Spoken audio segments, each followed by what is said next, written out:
Years since Jack took me and my baby brother away from the world that we once knew. Whenever I look in the mirror now, I feel like I don't even know who or what I am. Yes, I agreed to this, but never in my life did I think that I'd frickin' age overnight. If I had to guess, I'd say that I'm between the ages of 19 and 23. I've come to accept and like my new look. Pale, porcelain-like skin, beautiful, long, pitch-black, wavy hair. The same kind of swirly clown nose like Jack's, and my outfit always consists of a long-sleeved black dress with white ruffles, black and white striped stockings, and black boots. No longer that little girl with brown hair and a flowy white dress with big imaginations. Sometimes I get super down about not having a childhood. I mean, for God's sakes, I was 6 years old when Jack ripped me open and magically turned me into what I am. But I am very grateful to Jack for allowing my baby brother, my only remaining living blood relative, to live. Which is surprising to me because Jack fucking hates kids. So I guess me and BJ must be the lucky ones. Taking one last look in the mirror, I pushed a few strands of hair behind my ears and began to walk downstairs. Currently, we're living in a log cabin out in the middle of the woods, but there was nothing calm, peaceful, or relaxing about these woods. At night, I've heard strange growling and scratching noises close by. And call me crazy, but sometimes I swear I can see some of these trees moving. All I know is that I always keep my guard up and keep BJ inside when it gets dark. Speaking of BJ, I found my baby bro sitting in a dimly lit kitchen table, happily coloring with pieces of broken crayon. He had just recently turned 3, and he's super smart and playful. He looks a lot like my dad did. Same dark hair, same brown eyes, and he has my mom's smile. Jack has told me to forget my parents, but whenever I look at BJ, it's like the past is coming back to haunt me. Half of me wants to say, fuck my mortal life. My parents fucking deserved it for having a new baby.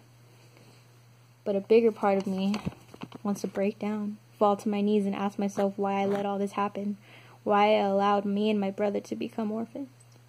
All these thoughts were swirling in my head, forming a migraine, when all of a sudden they went away when I felt a tug on my dress. Looking down, I noticed my brother holding up a small picture for me to see. I figured it would be a stick figure of our family or a bunch of cute scribbles, but my heart nearly stopped when I saw what he drew. It was in fact a stick figure, but it had no face. He seemed to have no face and was wearing a black suit, but what seemed to stand out about the figure was the fact that he had these black squiggly things coming out of it. BJ, what is this? I asked, kneeling down so I could be at eye level with him. He just flashed me his innocent smile and replied with, "Tall man, sissy." At this point, I was gratefully confused and hoped that this was so-called tall man was just something that BJ made up. Tossing the picture aside, I picked him up and got him ready for bed. Once his head hit the pillow, my brother was out like a light. Kissing him goodnight, I walked out of his room and back into the kitchen. But as soon as I walked in, Jack came through the front door with a big grin on his face. "Honey, I'm home," he said with a playful voice. Once he saw me, I just walked past him and looked back down at the picture. "So, where's my boy?" Jack asked, looking around. "He went to bed a little while ago."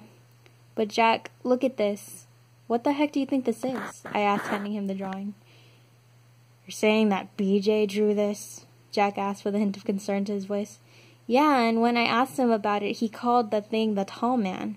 Looking up at him, I watched as his facial expression changed from concern to one of anger. He began to crumple up the paper and threw it against the wall. "Tell him not to fucking draw this shit like that again!" Jack growled, making me jump back. What's wrong? "Do you know something about this?" I asked, grabbing Jack's arm gently. "It doesn't fucking matter! Stop bugging me!" Pulling his arm away, Jack walked away from me and stormed up to his room. I couldn't understand what just happened. What had got him so upset?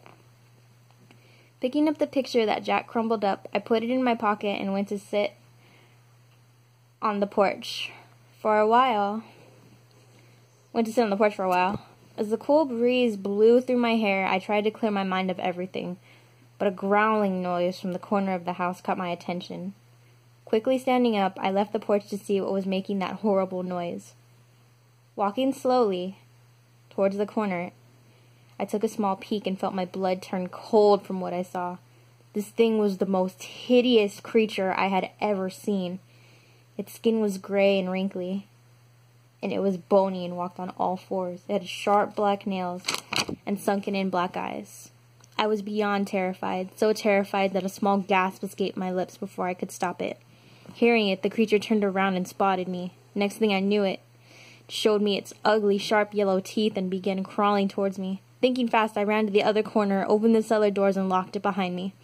The cellar was a new addition to the house that Jack had put in not too long ago. Jack had forbidden me and BJ to go down there. Now that I was in the cellar, I could see why. It was filled with sharp objects such as knives, axes, needles, and other torture devices. A few were dripping with blood, and pictures of dead children decorated the walls. Jars of candy were sitting on nearby shelves with human remains inside. I wasn't able to look around for long. The cellar doors were being pushed in, and I could hear the creature growling, trying to get in. On a nearby workbench, I found what seemed to be a small but sharp chainsaw. Picking it up and putting away my fear, I walked back towards the cellar door and with a shaky hand unlocked it. But before that thing could burst through, I pulled on the crank of the chainsaw and plunged the blade into the stomach of the creature. The thing cried out in pain and swung its claws into the air, scratching my cheek in the process. Ignoring my cut, I glanced at the creature and continued to cut into it until it stopped moving completely. Once I was sure it was dead, I stood there heavily breathing and clutched my blood-dripping chainsaw as I looked down at my kill. Next thing I knew, Jack came to my aid and had a look of shock on his face. Jill, what the hell happened? But before I could explain anything, Jack took the chainsaw from me and examined it closely. What the hell was that thing? I asked. It was someone's pet, said Jack as he examined the creature's blood on his fingers.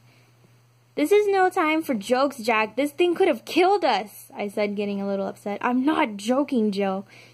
You just killed the pet of the fucker who haunts these woods. And I couldn't be prouder, said Jack as he lifted his arms in excitement and pressed his cold black lips to my forehead. It was the first kiss Jack had ever given me, but I was so upset and confused to even care. What the hell do you mean you're proud? What the hell is going on? I practically shouted. Come on, we need to have a talk. And part 2 will be loaded pretty soon.